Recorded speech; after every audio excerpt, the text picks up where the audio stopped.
నేను గుంటూరు మున్సిపల్ కార్పొరేషన్లో town planning సెక్రటరీగా పనిచేస్తున్నాను. అలాగే మన మానవ ఉద్యోగ సంఘంకి గుంటూరు నగర యూనిట్కి అధ్యక్షుడిగా పనిచేస్తున్నాను.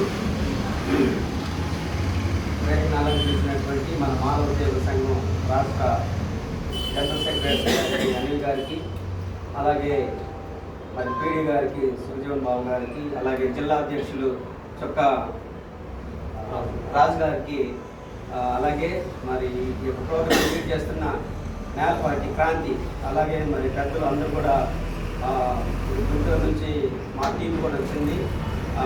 గౌరవ అధ్యక్షుడు శంకరరావు అన్న, జనరల్ సెక్రటరీ రత్నం అన్న, ఇక మరి ఈ టీంని నడిపించేటువంటి ఒక ఆయన ఉన్నాడు. ఆయన ముందుకు రాడు, కనపడ్డాడు. ఆయన ఏం చెప్పాలంటే డైరెక్టర్ ఆఫ్ ది ఏపీసీ మా యొక్క మాలా సంఘం, మన యొక్క మాలా సంఘానికి అన్న శేషారావు. ఆయన కనపడు చాలా పెద్దలు అందరూ కూడా వచ్చారు. ఈ ప్రతిపాడు నియోజకవర్గము అలాగే మండల హెడ్ క్వార్టర్లో మొట్టమొదటి మీటింగ్ జరుగుతూ ఉంది. ఇది ఒక మంచి శుభమని నేను భావిస్తూ ఉన్నాను. మీ అనుభవాలు కూడా చాలా అవసరం మన సంఘానికి. మనం ఏదో చేసి ఇప్పుడేదో చేసి ఏదో ఆపాలనేటువంటిది కాదు, కానీ మరి పెద్దలు చెప్పారు చాలా మన ఎంత నష్టం జరిగిందో, మన ఎంత అన్యాయం జరిగిందో అనేటువంటి దాన్ని ఎవరు కూడా మాట్లాడలేదు. ఒకే ఒకరోజు టైం ఉంది.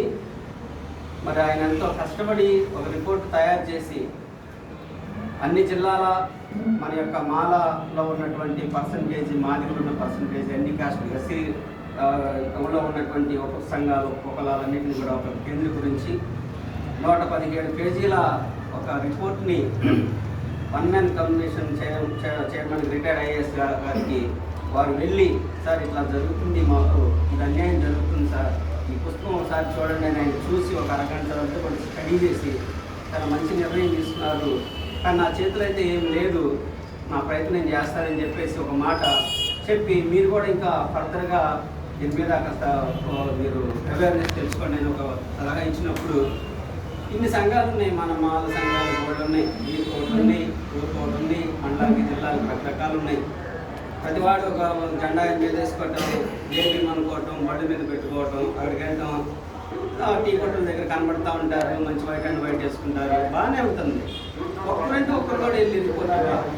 ఆయనకి ఏం పని వచ్చింది కాబట్టి అనిల్ గారు, ఆయనకి ఏం పని వచ్చింది, అడ్మినిస్ట్రేటివ్ ఆఫీసులో పని చేస్తున్నారు, తనకు వచ్చే జీతం సరిపోదా, తన పిల్లలు మంచి చదువుకుంటున్నారు, సరిపోతా ఆయన లైఫ్, పొలాలు ఉంది, ఇల్లు ఉంది, హ్యాపీగా ఉన్నారు.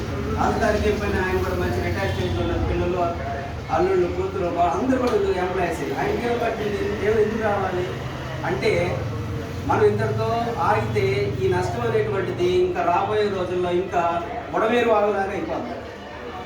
అందుకని ఏం చేశారంటే, ముందుకు వచ్చి ఒక అసోసియేషన్ అనేటువంటిది ఫామ్ చేసి, గుంటూరులో మన పోయిన నెల 8వ తారీఖున మనం మీటింగ్ పెట్టినప్పుడు మన వాళ్ళు ఎక్కడెక్కడ ఉన్న వాళ్ళంతా కూడా రావడం జరిగింది. అప్పుడు ఒక కొంతమందిని ఇంట్రెస్ట్ ఉన్న వాళ్ళని బాడీలో తీసుకోవడం జరిగింది.